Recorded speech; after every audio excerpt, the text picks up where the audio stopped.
Welcome to the FX Factor, where sport meets real life. I'm Kelly, coach, mum, and founder of Fit as FX. And this podcast is all about raising strong, resilient, and passionate kids, whether they live for the game or want nothing to do with it. Each week, we bust myths, drop truth bombs, and share real tools to help parents and teens navigate sport, movement, and everything in between, with less pressure and more purpose. So lace up, let's get into it. Welcome to the FX Factor, brought to you by Fit as FX, where we break down the real stories, lessons, and truths from sport, fitness, and life. Today, I'm joined by someone who has lived the full journey of football, from grassroots in country Australia to the A-League, Premier League, Asia, and even the Olympic Games. His story is not just about football, it's about resilience, leadership, and what it really takes to carve out a career at the top level. I'm talking about Adrian Leijer, and I am thrilled to have him as my very first guest on the FX Factor. Not only is Adrian an amazing athlete, an amazing business person, but also what a brilliant mentor that I'm lucky enough to have in my kids' lives, because he's been absolutely inspirational for my kids. And I'm sure many others would agree.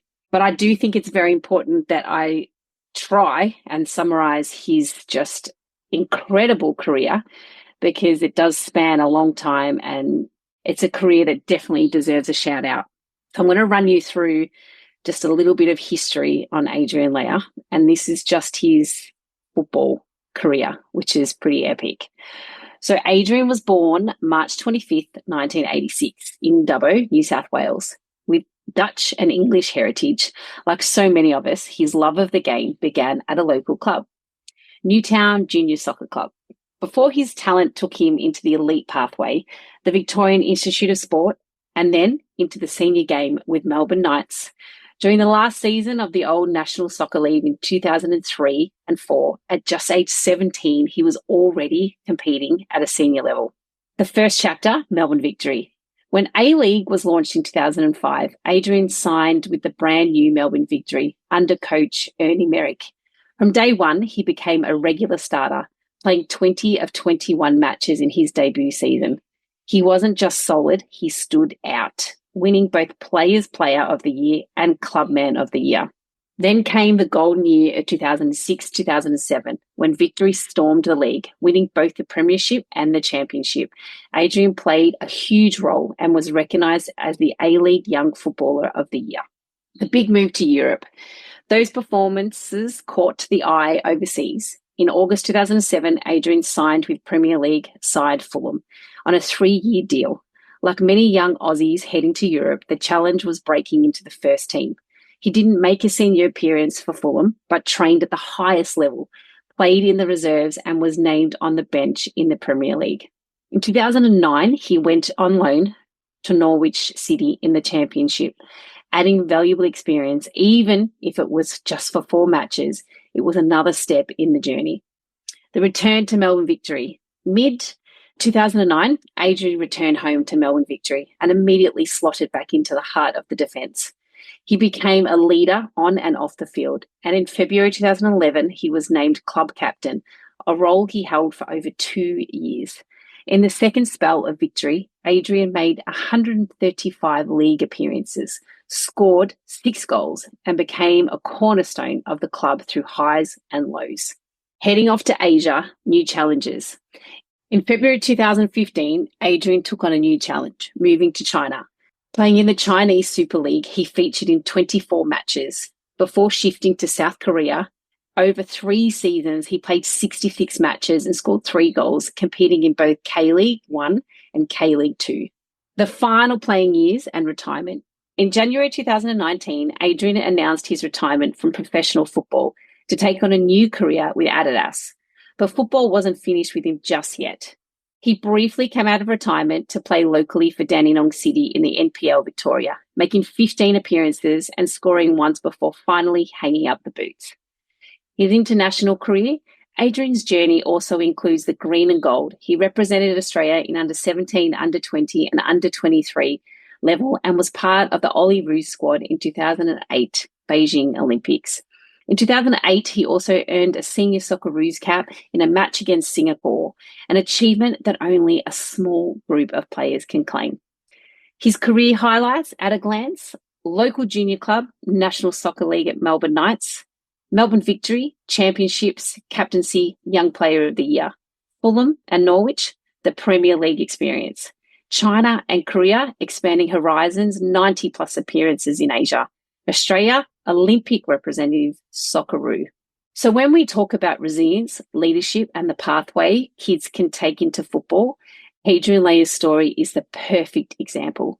From Dubbo to Premier League, from captaining Melbourne Victory to representing his country at the Olympics, he's seen the game from every angle. Adrian, welcome to the FX Factor. Thank you so much for being here. You are my first guest on the podcast, so I'm very excited.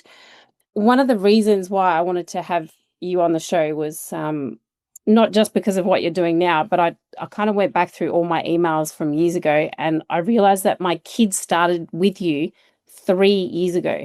And that's a really long time for kids. It's a huge developmental phase. It's massive. So like looking back, my middle son started with you when he just turned 7, and my youngest one wasn't even 5. That's huge. Yeah, it is. And it makes me really proud that I've had such an impact on your kids' lives and also a lot of other kids' lives. And, you know, looking from where I was working for Adidas in a sports marketing role, and I kind of felt a little bit empty in a way, because I was kind of like, what am I actually doing? What am I achieving? How am I affecting people's lives? And yeah, I remember your kids pretty clearly. They were very talented from an early age. And, you know, for the last 3 years have been an absolute pleasure to coach. And yeah, as I said, just having an impact on kids' lives and helping them love sport, love being outdoors, being active, and also, you know, making new friends is, it's something I take very seriously and I'm very proud of. Yeah, it's pretty awesome. Like, I think, I can't remember, like, I think maybe Rogue had just started actually training, but you were one of his very first experiences even playing or just training. So, like, and to think how far he's come in 3 years is massive, and how much of an influence you've had on him is huge. They're very blessed to have someone like you. And I think most kids probably just have their parents and not someone who's actually lived and breathed it. So, that's massive. So just for those of you that don't know your journey, can you just give us a quick snapshot of kind of how you started and just what it looked like growing up? Yeah, so, I mean, and I think further to your point, I don't know if people do, but sometimes I think people take for granted just exactly what we provide. Like and I know it's my business, and I know there's all that with it, but what we provide, especially for the kids locally, it's not normal. Like it's a really high quality soccer program, and for it to be in the area we're in, it's like I wish I had what I'm providing these kids when I was growing up. So in terms of my story, I grew up in country New South Wales in Dubbo. Obviously a very remote location, access to you know, quality soccer coaching. I wouldn't say it wasn't there. Like I had good coaches while I was younger, but also they were mum and dads. You know, my dad was my coach probably till I was sort of 10, 11 years old, and then I sort of just had other parent coaches as well. So I was limited in terms of what quality football coaching that I had access to growing up in the country. And I think it's something that I'm a massive advocate for, is I played every single sport under the sun. So, you know, I was in a swimming squad, I played cricket, I played soccer, I played rugby league, and I pretty much touched every single sport there was in that region. And that probably rounded me in the end. And I got to a point, probably 13 or 14, almost when I moved to Victoria, it was like, if you want to have a real crack at this, you know, now's the time, focus on one sport. And that's what I did. Yeah, awesome. Do you think, like, I'm very much on the fence of trying I want kids to try every sport, but I think sometimes, especially the life we live now, is so much busier than what it was 20 years ago. So I think, are we trying to get our kids to do too much?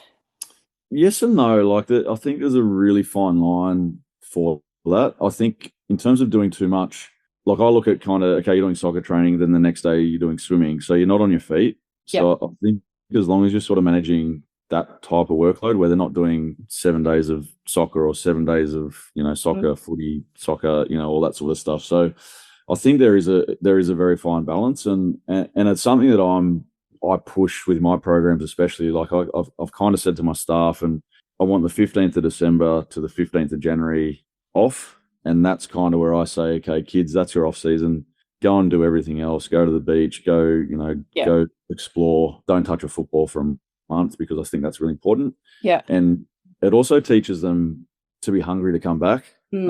It gives them a time for reflection, because, as you said, they're so busy, they don't have a time for reflection. And it's really easy to get carried away with, go, go, go, go, go. But we need to sit back and go, hey, look how far you've come over the last 12 months and look how well you're developing, and really praise the kids, because sometimes they can get caught up in, I need to be better, I need to be better, I need to be better, and they lose the enjoyment of it all. Yeah, and I remember, I'm trying to think whether it was I think it was last year. I emailed you and I said I didn't know whether I should put Ace into it was one of your Wednesday night programs, and because I thought maybe it was going to be too much. And your words to me were, look, as long as it's self-driven, that's really important. So I chatted with him and he was very keen, and probably that we were already doing the Monday nights. He was playing on a Sunday, he was doing City on a Saturday. He was still doing a fair bit. But that Wednesday night, honestly, I think was the biggest turning point for him, because, I don't know, it was just that little bit extra that gave him, I think, that hunger. But it also wasn't too much that he was, now he's doing even more. But it was that real moment for him where he went, oh, actually, I really want this. Yeah. So it was just that moment where we said, okay, how are we going to balance all this? But I think just picking up that one little extra night, I don't know, just something really shifted in him. Yeah. And now I can't get him to not want to do it every night. But yeah, but for him, that was huge. Yeah, I think it's, as you said, the self-driven stuff is so important. And I think it's, unless the child has that themselves, you can't force it. And that was the same with me. I speak about this quite often. Once I started getting to the more elite stages, it was, every player there is a good player. But I think I saw a lot of parents who were forcing their kids, or really hard on their kids, or, probably overstepping the line in terms of what the coach was doing, where my dad or mum was always, they just sort of take a back seat. How did you go? Well done. There was never shouting over the sidelines and all that sort of stuff. They sort of just took a back seat and said, you're in the right environment. These coaches know what they're doing. Let's just let them do what they do. And I think, I was always really driven, and it probably took me a little bit longer, because I'd come from the country. I didn't really know what to expect. And I sort of moved into the city programs when I say city, I moved into Melbourne, into the VIS. I moved there when I was 14 or 15, and that was kind of where I was like, okay, now I'm training in an Olympic quality environment. I'm surrounded by Olympic athletes. I'm surrounded by the best, football staff, nutritionists, psychologists, all that stuff from a young age. And that's where I really learned how to train and what it took to become a pro athlete. And without that experience at the VIS, I don't think I would have been able to, jump that hurdle. So was there a moment that really made you kind of make that decision that you were going to give it a go? Was there just a... It's really weird. I kind of sit back now, and now is probably the only time I've realised how hard it actually is to do what I did. I coach, we have up to 1,000 kids coming through our programs a week, and I'm looking at that going, that's a lot of kids that want to be professional soccer players, and that's just in our little Geelong. So I don't think I realised kind of what I was achieving. And it was almost like, okay, I'm talented at this. What's the next step? What am I trying to achieve next? And when I remember where I was. I think I was 12 or 13. I was in Bathurst at a Western Region Academy of Sport program, and they gave us a pyramid of what it took to play for the Socceroos. And I looked at that, and I didn't even think it was a possibility, but I slowly sort of just started ticking every single list off and rising up that pyramid. And it was just so I had this natural drive to, okay, I've made this team. Now I've got to make this team. Now I've got to get to this level. And I worked hard, and without my family support, I wouldn't have got there. So the family support was absolutely huge in what I was able to achieve. Did they do anything different in terms of, if you look at other people, like you said, some parents are on the sidelines yelling, and you look at it now, and I think the pressure from parents is out of control at the moment. And I think a lot of them are really delusional in where they think their kids are going. Like, why do you think your parents were different? Yeah, look, I think it's okay to dream. Yeah. That's the thing. Have your dream. That's fine. But I think what I see is that people are in such a rush to get their child to, that elite stage. And it's like your kid's 10, 11, 12. They've got so much to develop. Their body's changing. Mentally they're changing. Like they need their little bit of space to just go and, enjoy the game. Because if I'm brutally honest, I probably didn't enjoy the game as much as what I should have, because I was so determined to make that next thing. So as soon as I sort of started making, like your New South Wales countries, your Vic countries, then you're knocking on the door of the Australian team, and then, you're all about, am I going to get selected for the next camp? Am I going to go to the World Cup? That's when it starts getting, the pressure is pretty intense, and you're so, I suppose, focused on what you're going to do. In terms of my parents, Dad sort of tells a story. I don't even remember it, but he said that when I was at the VIS, I said to him one day that I want to be a Socceroo, and he just said to me, whatever I need to do to help you, I'll do. It came to the point where, like I'd leave school at 2:00 on a, let's say, Monday and a Wednesday or whatever, and catch a taxi to the train station. Then I'd jump on the V-Line train. I'd train it up to Melbourne, do my training session. Dad would pick me up. I'd come home. I'd get home at 9:00, and I'd do it all again. And I think that's the stuff that people don't see. And like when I was in year 12, I was at Melbourne Knights then in the old National League, and that was 6 days a week. So Dad would pick me up from school every afternoon, or I'd get a train to Footscray and he'd pick me up in Footscray, and you're just going round and round and round. And I think that's like a real gripe I have. And I was actually speaking to someone yesterday. They say, "Oh, you're lucky." Wow. It's like, yeah, no. Yeah. I worked really hard. You don't know what I did when I was a kid. So that's kind of, you need to put that effort in, and that's the sort of effort it takes to really, have an impact and make it if you want to make it. Do you think, though, that parents and kids really get that? I don't think they do. I don't think they see that being a pro athlete and actually making it, that's very rare. It's not very common. And it takes special courage, resilience, like work ethic to get there. But I don't think a lot of parents even have.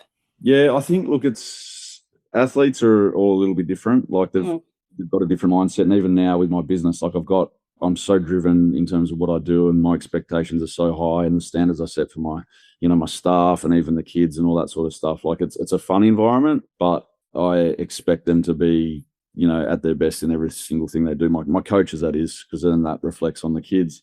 But I think even myself, like when I was in the Institute of Sport, like I learned, what the correct type of training was, what the correct nutrition was, what you had to do away from just, that 90 minutes of training. But I don't think it was until I sort of got into that professional environment and someone like a Kevin Muscat, who had been in England and just come back, he was 31 years old, had captained, multiple clubs in England, played for the Socceroos. That's when I learned what real training was. So I was sort of 18, 19 at that time. And, I was lucky because Muskie sort of took me under his wing, but I realized, okay, I thought I was training hard, but this is training hard. So, like getting mentors like that around you where you sort of go, okay, this is what it takes to become a pro, and learning that at such a young age, it really helped me, progress in my career. Yeah. Okay. And if I look at a lot of which I think what you were saying before about how lucky the kids are that are through your program, because you look at a lot of other coaches on the sidelines and they're just full of abuse and aggression. And I don't think the parents understand how blessed they are to have your program, but also the personality of the coaches. I mean, my kids are just obsessed with your coaches. They just think they're the best things ever. And that's so awesome that they've got those coaches to look up to, which I think is huge. But I think especially now, like there's a lot of aggression out there from parents, from coaches, so how, if you look that into your business, into coaching, into your own, kids, how do we deal with that? Because it's a problem. Yeah, it's really difficult. And I think a large part of it is probably getting the parents of your team to understand what you're trying to achieve. And And I think I come from a bit of a different position because I'm so lucky that I sort of had the career I had. What I try and instill in my kids now when they're young is what I lacked when I was at that. I got to a good level, but I didn't get to the level that I wanted to. And what I focus on now is teaching the kids to make mistakes and learn from trying to do the right thing rather than going out and winning games every single week. And that's it's a really fine line because I'm such a competitor. Like sometimes I'm at games and I'm like, I really want to win this game. I want these girls to win. Yeah. But the main thing is for their development. Yeah. And I think most parents are the same. Everyone wants their kid to win. Everyone wants their kid to be the best player out there. But I suppose I'm really lucky because I've come from the background I have, so I can step back and go, you know what, for this girl to be a Matilda, she needs to do all this stuff now. So when she gets there, she's really comfortable in those sort of situations. So, and all my coaches are the same, and all the curva sessions and training drills, they're designed for the kids to go and explore, go and get heaps of touches on the ball, go and make heaps of mistakes, but get really, really comfortable with the ball. And that is the difference between, you know, having an okay career or just being a good local soccer player. Like it's going to help them, you know, be a good player for Surf Coast FC seniors, men's or women's. But for the ones that really want to push on and go overseas or even go and play for an A-League team and stuff, I'm trying to teach them the skills that they need to really go to that next level. So just having that understanding, I think it helps a lot. Do you think that sometimes parents can stop that from happening with kids? They can. I mean, my biggest gripe is when someone boots the ball and the parents cheer and say good kick. And I have some quite funny relationships with my parents. And I'm lucky because a lot of them are our friends. Yeah. Or they've developed into our friends over the years. But if a parent on my team yells that out, they get a greasy from me. And they know not to do it. And it's become a bit of a joke over time. But that's what I say to my girls, like on the weekend, and no disrespect to the girl that did it, but one of the other girls from the other team scored from halfway. And I said to my girls at halftime, I said, I couldn't care less about that goal because you're not allowed to do that because you're not learning. So I think it's just getting the right instruction into the girls, run with the ball, you know, take players on, take risks. That sort of stuff is going to make them better players in the longer term. Are you honest with them? Would they make a mistake? No, they're only young. They're like my two girls teams I coach are 9 and 11. So making a mistake isn't a problem. Yep. I try and teach them, you know, what the right thing would be to do in that sort of situation, but it's a game of mistakes. And I think that's further back to what you were saying before. You don't want the kids to be going out there fearing of making a mistake, because sometimes in my career, you get to points where you're like, I can't make a mistake. I can't let my team down, but you don't play to the level that you can play when you're confident and, you know, the coach is backing you. And a lot of the stuff that I take away and what I try and teach now is from Ange Postecoglou, because he gave you so much confidence in what you were trying to do. He couldn't care less if you made a mistake if you were trying to do the right thing for the team. And he played really high-risk football. And I love now that he's gone to Tottenham and he's done things like that and he's playing really high-risk football, because as a centre-back, I used to be under so much pressure because he'd be making us play out for the back. He's such an attacking coach, so we'd be left short at the back.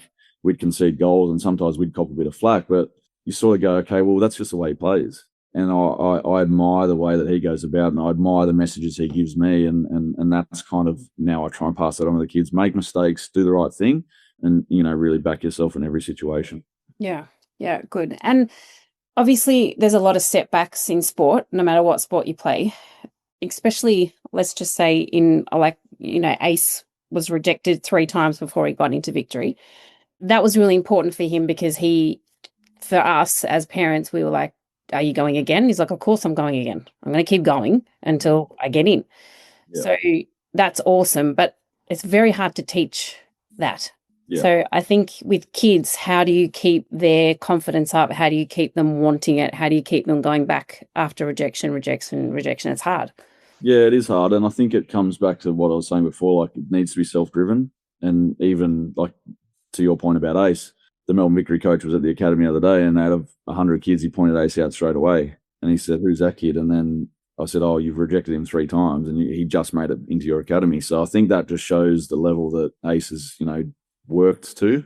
And rejection is a part of it. And as you said, it's the kids need to develop some resilience, which in this day and age is sometimes hard because we're always trying to protect them. And, you know, I'm probably guilty of it with my own daughters, but miss teams, growing up. I missed the last camp before the under-17 World Cup, and then I got a late call up into that camp to someone got injured, and then I went to the World Cup, played every game, and won an award for my on and off field performance. So it's kind of, you need to take the opportunities when they present themselves, but you also need to accept that, like, sport's brutal. It's such a brutal game, and Postacog used to say to us, boys, you've chosen one of the hardest careers in the world.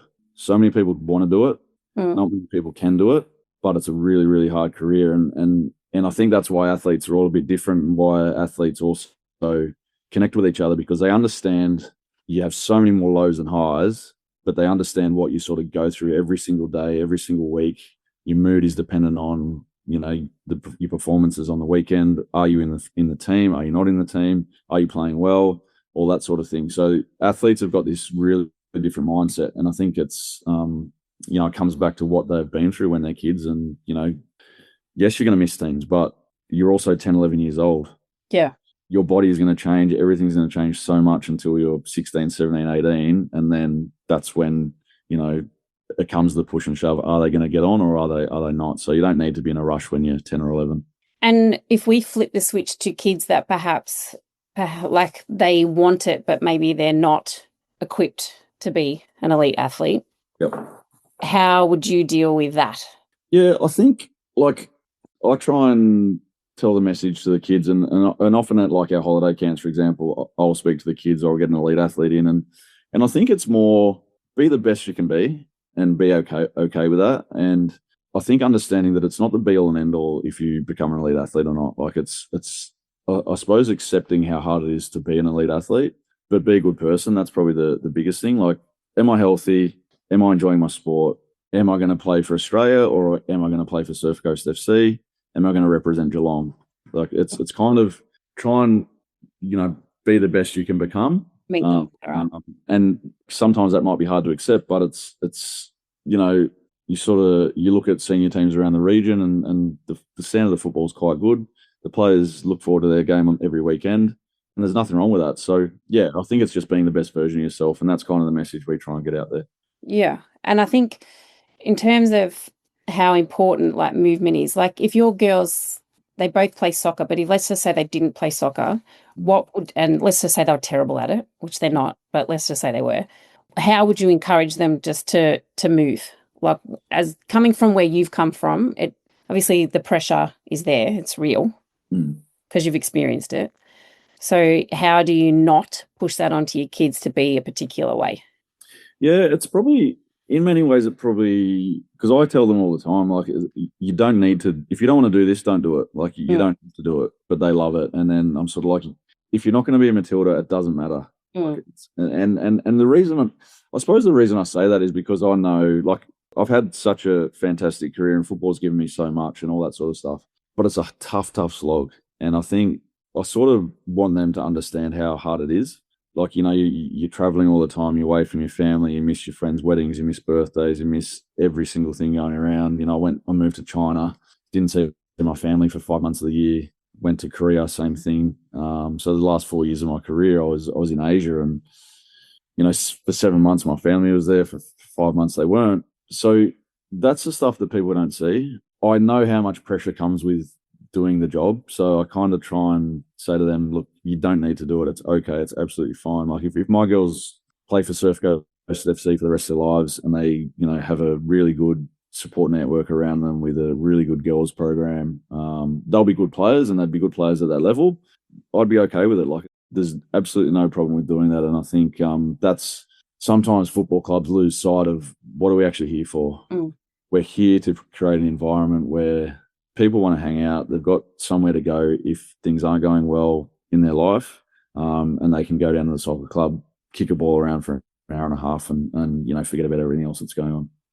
Yeah, in one of the last episodes, I speak about kids leaving sport, and, like, the stats are pretty high. There's 70% of kids leave sport by the age of 13, and it's even higher in girls.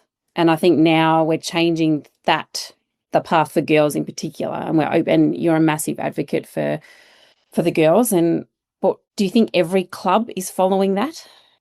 Like, do you think there's still lots of opportunities for them, or do you think it's still pretty new? Oh, look, I think there's a lot of clubs out there that have a lot of work to do, and I think every single club has work to do. It's not perfect, and the challenge is, I find, with sporting clubs is that people are really quick to knock them down, but then they're not prepared to put their hand up and volunteer and go and do all the extras that, you know, a minority actually do.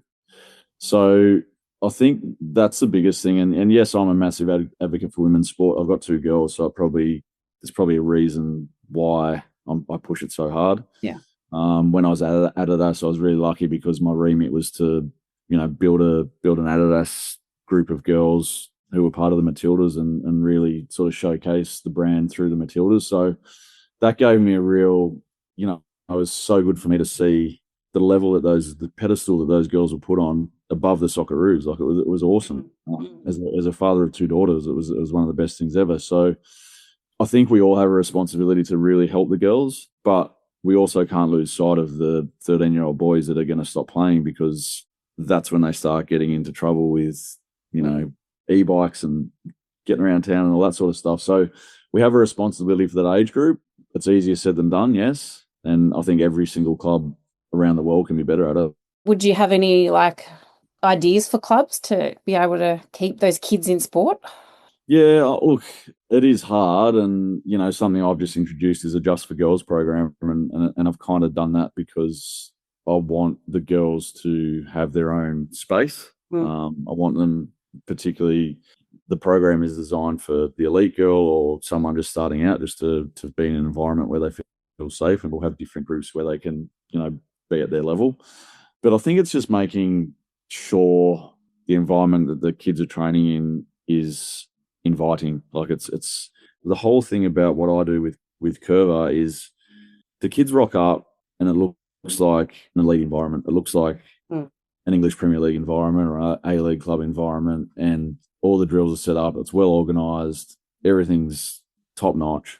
And if I'm a kid and I'm rocking up and seeing that and I'm going, I want to be here, I want to train, I don't want to miss out. Whereas if I'm a 13-year-old boy, my coach is late, he doesn't have a session plan, he doesn't have enough cones, he doesn't have enough balls, like they're going to lose interest. So I think a lot of the coaches is one of the main reasons. So the coach needs to be, you know, really well disciplined and really well organised, but then the club needs to drive that and make sure that they're providing the opportunities for the coach and the players. Yeah, and ultimately, you know, there's a lot of, you know, I've been working even with a lot of lower demographic, you know, schools and things like that, where the kids just don't have the resources to do programs outside of school, and how important it is for schools also to step up, and not just clubs, but schools, clubs, any community just facility that can help these kids, because otherwise they're going to drop out. But I think as a, you know, society in general, we probably leave a lot of those kids behind because they can't afford those programs. Yeah. So I think if clubs in particular can offer something to be a part of a club to play community sport, it's not that expensive. And, you know, kids, but I think it's important for clubs to actually be able to step up and be able to offer that to kids too. And maybe we might keep them there a little longer. So I think one thing, like I've really noticed it moving kind of to Surf Coast now, is that it's, for me, it's from the outside looking in, it seems really inclusive. And the fact that you're there as well as another, just of that professionalism, is pretty amazing. Like it's a pretty awesome pathway for kids, really. Yeah, and I think that's the whole, like, obviously we're a partner with Surf Coast and we're a partner club, and so we do help, you know, set up the drills, provide the coaches resources to go and deliver the sessions and that sort of thing. And it's one of my frustrations is the 5% that don't buy into it, the 5% that have not got any experience in soccer but think they know better than a program which has been around for 41 years. And you're always going to have that. The reason why I get so annoyed, and one of my staff members who's a young kid and loves the club, and he said to me, he's like, it's the kids that are missing out. Like these coaches or people that think they know better than, you know, a program that's been around for 40 years, the kids are missing out. So get over your ego and buy into what 95% of the club are doing and put 10 minutes aside before you come to the session and you'll know what's going on. Yeah. And the kids can have access to a fantastic training program. So I think, again, it all comes back to the coach. And I think at Surf Coast, we're just using that as an example. A lot of them are mum and dad coaches, but what we're doing is trying to support them and providing, resources to go and deliver a session where they don't have to think about it. They just turn up. Yeah, which is pretty, you don't find that really anywhere, so it's pretty awesome, especially if you are a parent who has absolutely no idea about the game, but wants to support their child somehow or, give back to the community somehow. To be able to have resources to say, this is what you can do tonight is pretty awesome because it keeps those kids there. Yeah. And it's the most, they learn, they develop. Coaching your kids is one of the most rewarding experiences ever. Like, it's the best thing. I retired and I was cooked from the game and I just wanted a complete break for it. And then my daughter said to me, Dad, I want to play soccer, but only if you coach me. And it was that moment where I was like, this is where I need to be. And without her, I wouldn't have even started the Curva program. It was my daughter that was like, Dad, I need you to coach me. And then I got on the pitch and I was like, I owe the game to share my knowledge with these kids because I have too much knowledge not to share it. Yeah. And that's why in the end I got out there and got on with it. And it's been the most rewarding thing for me, from a connection level with my kids to all their friends, to their parents, to, I walk into the school at school drop off and I reckon I know every second kid. So it's pretty special. Yeah. And one thing I said it to Ross on Monday night, I said, one thing I love more than anything is every single time a kid walks in to your program, you know who they are. You say hello, you shake their hand, give them a high five, you give them something, and you just don't get that anywhere. You don't get it anywhere.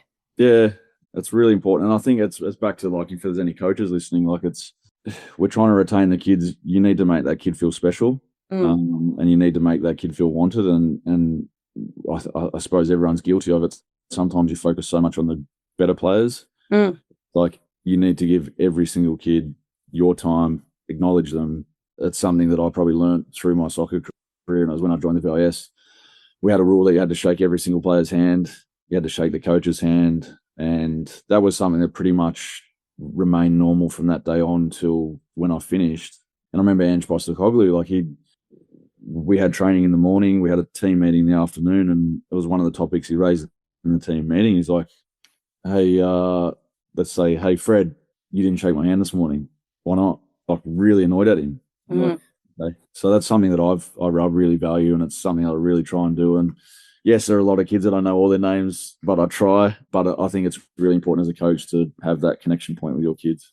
Yeah, well, it's so important because every kid's so different, and some kids are struggling with so many other things that having that connection with even just one person makes such a difference in them, whether they're going to really enjoy what they're doing or whether they're going to hate it.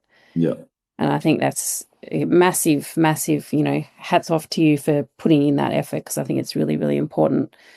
Where to now for you? Like, where do you want to take Curva? What do you want to do? What's your goals for the next few years? Yeah, it's a tricky one. Like, I think we've kind of got so big so quickly, so I'm kind of just trying to just balance everything off. And I've looked at expansion. I've looked at Ballarat and Bendigo.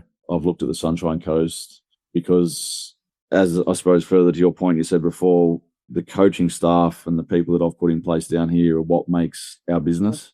The coaches, they're all quite young, but they're just sensational. They're such good role models and good people. And, I'm quite selective as to who I put on. So I kind of go, you know what, this is Geelong's in a really good position. There's so much more we can do in Geelong and want to do in Geelong. But then I sort of go, well, can I spread this message into the country areas? Because that my story is the country. My story is, starting in Dubbo, moving to Jan Juc, making a career for myself with probably all the odds against me.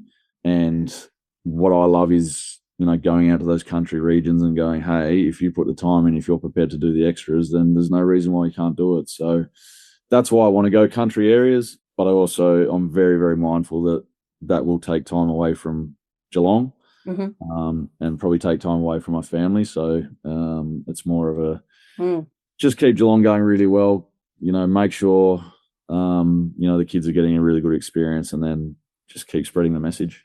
if we look at two different pathways, we've got the kid who really wants to expand, go pro, follow a certain way, and then we've got the kid who just wants to have fun and just wants to play no matter where it takes them. What do those two pathways look like, and how are they different? They are different, but at the same time, they're not. I think the way that we coach and the way our programs are designed is the kids are improving their skills, so they're getting more confidence in the game. Whether you're the best player in the region or the worst player in the region, once you get the confidence in the game, you want to do more. And I think that's kind of what we're trying to do. Okay, you're getting heaps better at this. I'm going to play longer now. I'm going to try and make this team. I'm going to try and make that team. If I don't make that team, I'm going to enjoy the games because I'm confident with the ball and I'm improving with the ball. So fundamentally, that's kind of what we're trying to teach.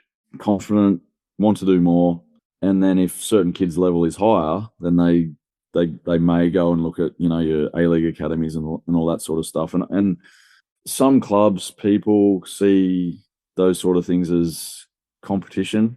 But for me, it's if we're successful, if we're doing a good job, and kids are leaving our programs to go to an A-League academy, a proper A-League academy, then we're doing a good job. And I think some clubs need to accept these kids are improving. They're going to a higher club or a higher position. We've done a really good job. That's a reflection of our club doing a good job, not you need to stay here with us because you need to play for our first team. No, you need to go and see how far you can go. And the funny thing is, a lot of them go, they might not make it.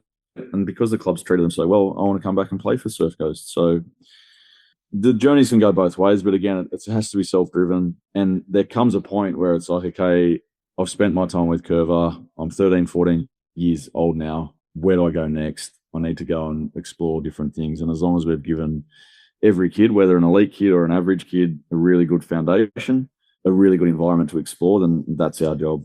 Do you think there is a point? Like, do you think how much Curva do they need to do before it's enough? Or is it just a program that you think just keeps giving where they can just... Well, what if it's social too? So what I sort of find with our program at the moment is kids are getting to sort of 14, 15 and they're stopping, where the kids should be doing Curva, or older kids should be doing Curva. Like, one of the biggest things that annoys me is under 17s, reserves, under 23s. We don't need Curva. No, you do need Curva because you don't have you don't have the necessary skills to play the way that you want to play. So that's one of my biggest gripes, and it's something that I'm trying to change. And I'd like to see our Performance Academy, for example, start hitting those 15, 16, 17-year-old kids, because they can get so much better in those years still. So yes, there's a time where I think if kids are joining like an A-League academy proper and they're in an NPL system, okay, fair enough, you go and you do your elite training. But for everyone else who just wants to get better, there's no ceiling for it. Like, it's the guys at head office, they do stuff with Canberra United, and the girls, girls especially need to really keep working on their technical ability. And even locally, if you're playing local league, there's no reason why you can't keep working on your technical skill, because it's such an important part of it.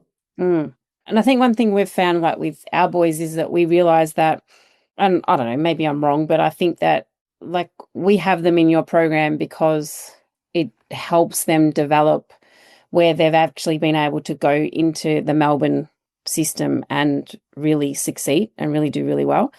I don't think they would ever have been able to do that if they didn't have the years behind them of what they've been doing for the last 3 years.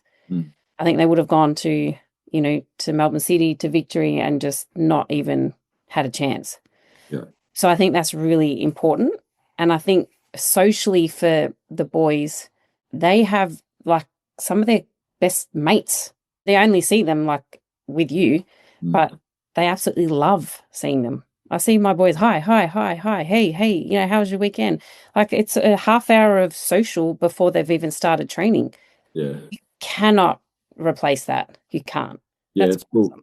And I think it's something I love, because you've got kids who play against each other on the weekend or play with each other in country championships and all that sort of thing.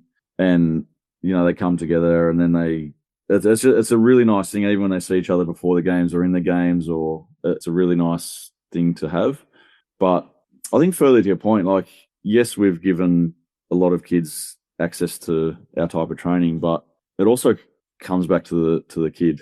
Like your boys, they're prepared to put the time in. They want to come and do extras, and they're getting the rewards for it. So it's no different for anyone else. There's a group of girls that I've been coaching since they were 7 years old, and they've done so much of our programs, and they're in the same boat. They're going to the Melbourne Victories now, and they're standout players to the point where their coaches are contacting me saying, "What are you doing? We want to learn what you're teaching them," because they're really good players. So yes, we're providing the environment, but at the end of the day, it's the kids who are putting in the effort and the time, and hopefully they're seeing the rewards.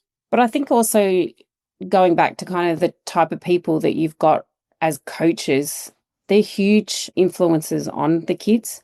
You put a kid in on Monday night that he walked past you without shaking your hand and you grabbed him and you put him back. Like, that's lifelong lessons.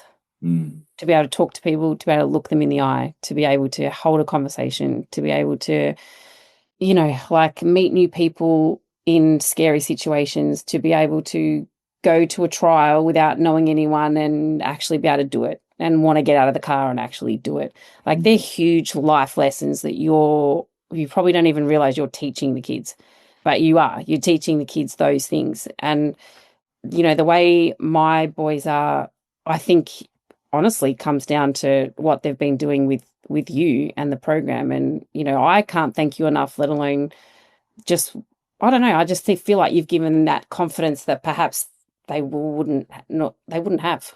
Yeah, I think so as well. But I think most of it's pretty natural. Like, most of it's just the way I am, and I have spoken about the experiences I've had and why I value those things so highly. But the environment that's created, so the kid is at the forefront of everything we do. So the values that we have, the way they behave, the way they listen to our coaches, the way they show respect to each other, all of those sort of things. And do we nail it 100% of the time? No, we don't. You can't get every single thing right, but we try and create an environment where the values are at the forefront of everything, and then the soccer comes with it. So, it's cool to be able to do that. And like I said before, my job at Adidas, I loved it. I probably had the best job in the world, but I was missing that real in how am I influencing people and how am I influencing kids. And the job that I've got now and the business that I run, it's like every single day we're influencing kids. And, as we speak now, we've got 5 coaches at Geelong College, taking a PE class. And I know that the quality of my coaches will be giving those kids such a great football experience. And it makes me proud that we're doing that. Yeah, it's awesome. So if we were just to start wrapping it up, what's one habit you had or you have now as that you can tell young athletes in the making to have? What is it? The biggest thing for me was my discipline. You need to have a certain amount of natural ability. You need to have a certain amount of skill. You need to have all those sort of things. But I was so ultra disciplined in terms of my recovery, my nutrition, my sleep, making sure that I ticked every single box. And sometimes I think about it, and because maybe when I was growing up, I wasn't the best player in every single team I played for. I was always top 2, but because it didn't necessarily come easy to me, I had to form those habits quite young. And for you, like, you see all these amazing athletes on TV and all that sort of stuff, and you think, oh, it's so easy. You look at Messi, oh, it's so easy for him. You look at Ronaldo, look how easy. These guys put in so much time and effort in their everything else outside of the football. For me, I was the exact same, and I wasn't the best player, but I ticked every single box to make sure that I got the most out of myself. Yeah, well, it's hard work, isn't it? One thing every athlete should stop doing. One thing that so when I went to the Olympics in 2008, Laurie Lawrence, you probably remember him, the older people will remember Laurie Lawrence. He wrote I had an autograph book, and I've still got it. I would need to find it. He wrote, I think he wrote something like never play for the money.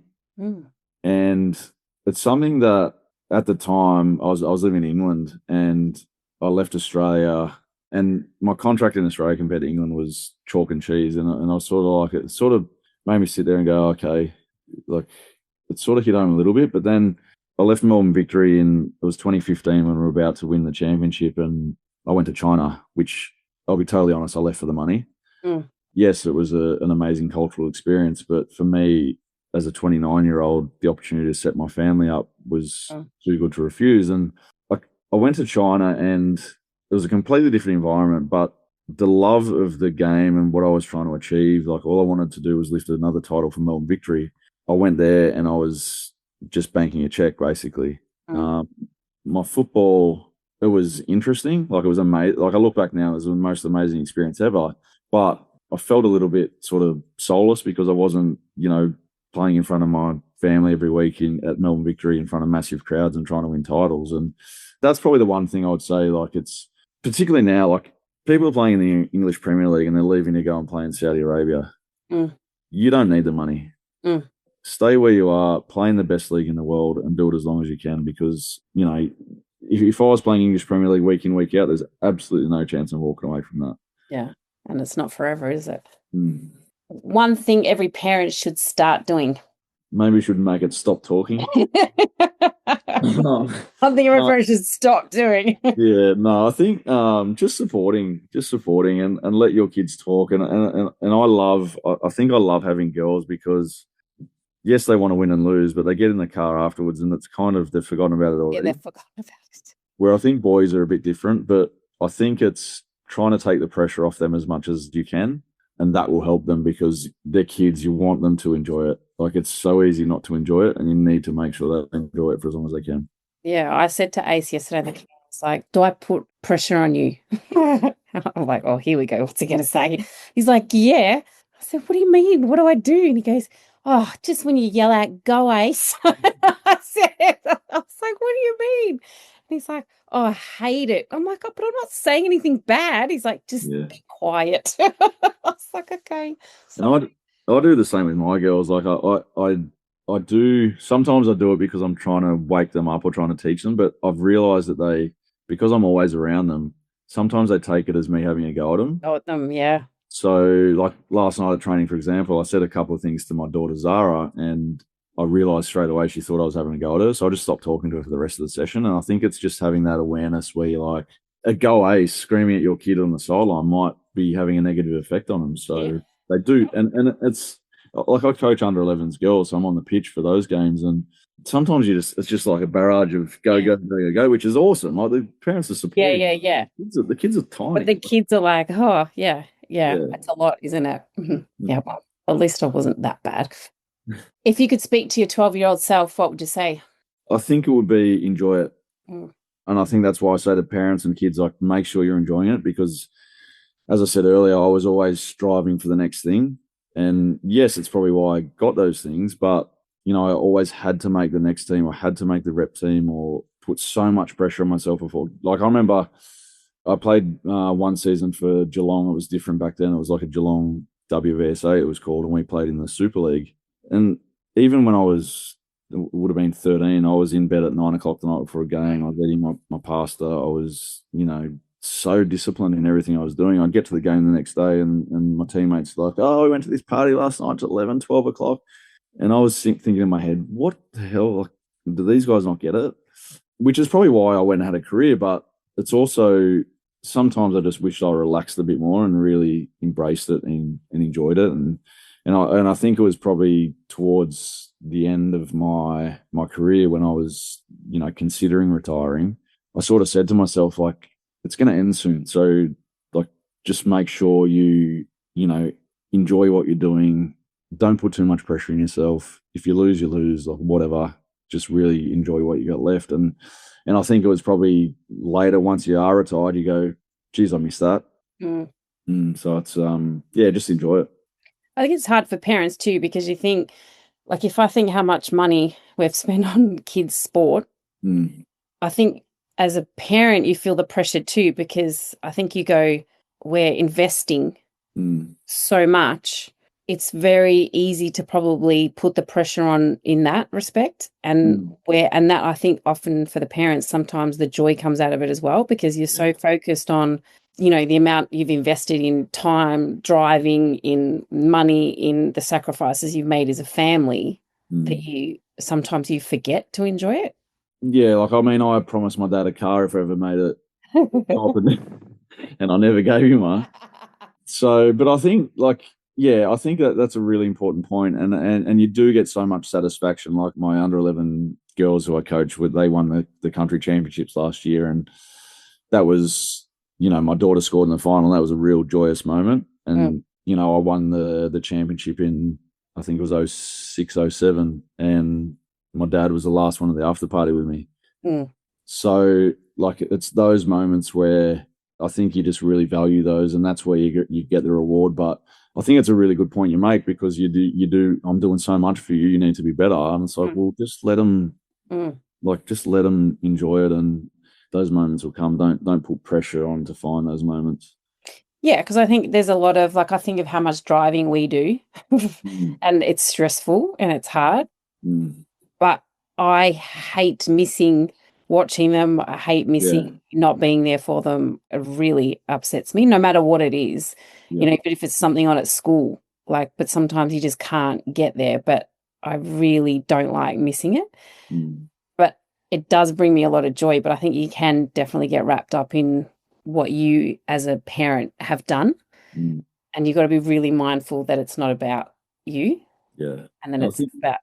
I think the way I look at it, and I started taking Zara to Melbourne for Melbourne Victory, and we throw all the girls in the Curva van and drive up.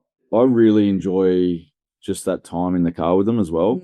It's sort of going, I can look at this as a pain in the ass. I've got to drive an hour and a half for training, or I get to spend an hour and a half with my kid who, if I wasn't in the car with them, I'd be cooking dinner, or I'd be busy doing something washing, else. Or I'd find something else to do anyway, and they'd be off doing on their iPad. So I think it's just valuing that time you're getting with them, because I reckon, like, my dad wouldn't change any of it. Well, yeah, I'm about to drive the boys to Melbourne now for their training.